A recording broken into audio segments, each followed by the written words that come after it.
Thanks, Matt. Let's have another look, Darrell, and take a look at Ryan Newman and Joey Logano as we work through this here, the 39 and the 20. Yeah, they come here. They come into the corner. You can see them up here high, and I guess that Logano in the 20, this orange car right here, I'm guessing he got into the back of the 39. But daggone if it didn't look like the 39 was kicking up a lot of dust and getting mighty loose before they made contact. The back of his car definitely looked yawed out before they even turned into that corner. So I'm not so sure. I wouldn't want to place any blame on Joey Logano in the 20 car right there until I saw that more and hear from the drivers. But you know, Mike, just to follow up on talking to Kevin Mannion, right now, as we are still under caution, it doesn't look like we're going to get the one to go.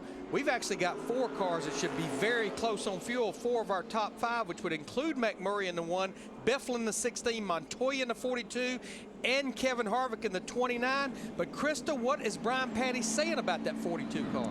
Yeah, we're in the 42 pit with crew chief Brian Patty. Okay, we know that Biffle is close. Your teammate McMurray, they think they're okay. But the question is, what about you? I would say if our teammates said they think they're okay, then I'll say I'll think we're okay. Same motors, same cars, same setups.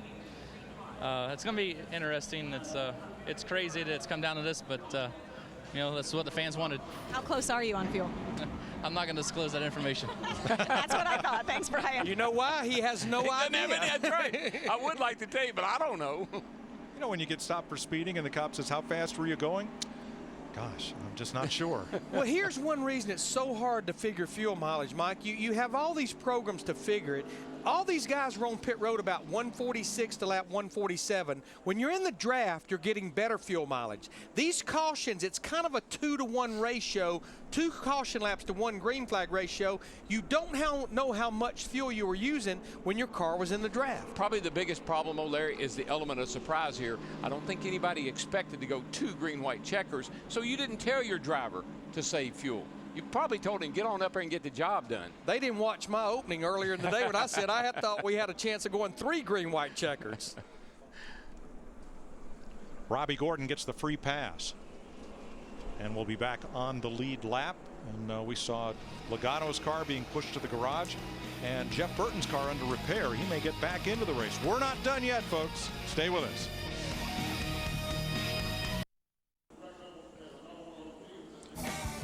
We are past the 188 lap schedule distance at Talladega. We're going into our second gear of overdrive here. And Dick Berggren is with Ryan Newman. 3 big crashes in 3 consecutive Talladega races. What happened? We're going to show you the video.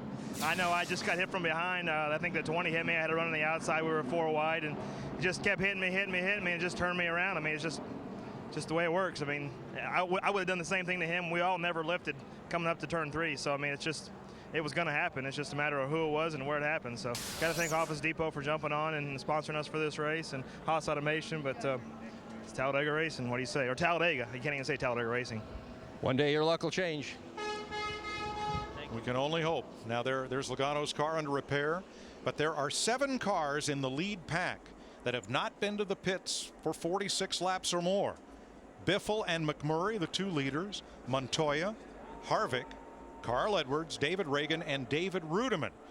These are the drivers. Here is the lead as they go, and you can see that Tony Stewart's okay. Dale Jr., Denny Hamlin, Martin Truex, and Kyle Busch should have enough fuel. And what you've got to watch here on this restart, I talked about the fuel pickup being in the right rear of the fuel cell, that the fuel has not run away, and these things hesitate when they go to get up to speed. Yeah, because the guy behind you, he's not going to hesitate. No, sir. It'll be wide open. So this is sort of like that nightmare that these crew chiefs have to live every week now with the 3 attempts at a green-white checker. Do I have enough for 3 of those? I like the strategy as I heard it discussed this week. The crew chief has to plan for 3 restarts. The driver has to plan like the next one is the only one.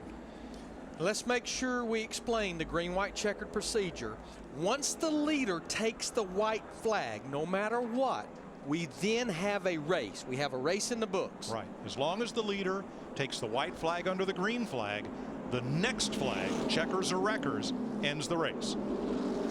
And the field would be frozen at that point and video used to determine the order to finish if they don't make it around to the checkered flag before the caution waves. And the record book will show that you ran out of fuel. It won't show. It won't necessarily show why. Pace car is in. Jamie Mack with his teammate Montoya right behind him, and then Harvick and Hamlin, and on the outside Biffle, Stewart, Dale Jr. and Truex. That's a strong outside line there, or inside line if they got enough fuel. Green flag. Short shift it, man. Get it into high gear as soon as you can. That'll save a little bit. Greg Biffle in the 16 looked like he wanted to tuck in front. Wow. Kevin Harvick in the 29. He couldn't get down there. No. Made an evasive move to the outside. That Junior backed everybody up. Biffle's off in trouble. I think Biffle is out of gas in the 16 car. Yeah, he's one of those cars there that could not get up to speed. Looks like he's Here comes Junior to the outside. Everybody else to the inside, and around goes Jimmie. 48. And Biffle, yellow flag is out. We still don't have a race, boys. That is not what those guys at the front wanted to see, though. This is really going to make it tough on them. Larry, they just about got to come to pit road now. I just don't see how you can stay out there and run a couple more caution laps and have enough to finish the race. So here comes Jamie McMurray around to what would have been the white flag, but since it is yellow, we will have one more attempt to finish this race under green. And you know why they'll come to pit road? Because everybody's got to come to pit road. No, those guys like Tony Stewart and that group, Denny Hamlin, will not have to, Darrell. Enough guys that got to come to pit road that it might be all right. There they are right there. Jimmie Johnson in the 48 on the inside. Biffle in the 16. It looked like he just could not get going. And then Jimmie Johnson tries to jump up in front of him, but did not have him clear, He just wasn't clear. That's it. Pretty hard contact to that inside wall. Yeah, Biffle was in trouble from the get-go. He just couldn't get up to speed. All right, the free pass will be Jeff Gordon. There's a free pass car on every caution flag all the way to the finish. Here's another look. Yeah, I mean, Biffle really and truly never moved there. If anything, Biffle may have moved up a little bit.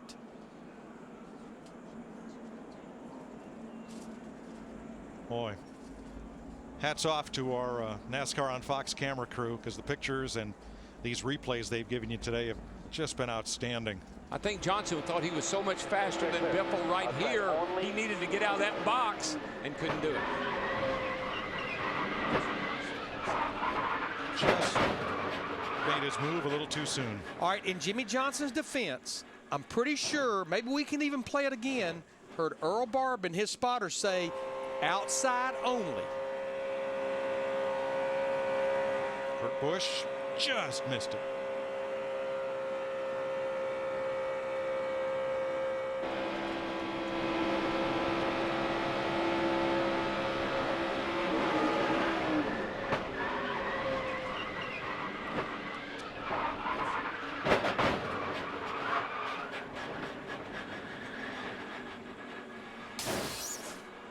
Wow. And Jimmie Johnson, who came in here as the point leader, will go off on the hook. And according to the positions of the moment, he would retain the point lead by 64 over Kevin Harvick.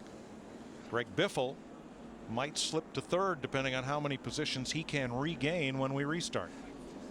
Well, our little group at the front, they look like they're going to wait it out. I think I'd have had to come. If I had any doubt, the way things are going, not so sure I wouldn't have come. Still 24. It'll be 25 lead lap cars with Jeff Gordon added. He is the free pass car. And now 6 with Biffle pitting. There are 6 drivers at risk of running out of fuel.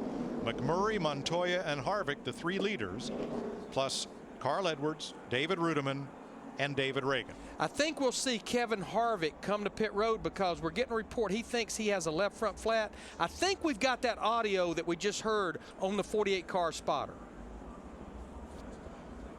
I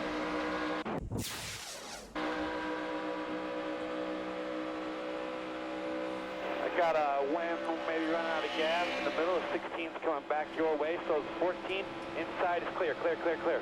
Outside only, outside only. Daryl, my lingo, outside only, means the outside is the only line that's clear. Yeah, well, I heard him say inside. You know, he's inside clear. I'm not sure about that outside only comment. I'm not sure where that came from. Here's a look from overhead, and clearly, you know, the outside was not quite clear. Jimmie was trying to move to the outside to clear the car directly in front of him, and Greg Biffle was there. Now, Larry, we know the spotters are over here on top of the grandstand. There are also spotters on the back straightaway.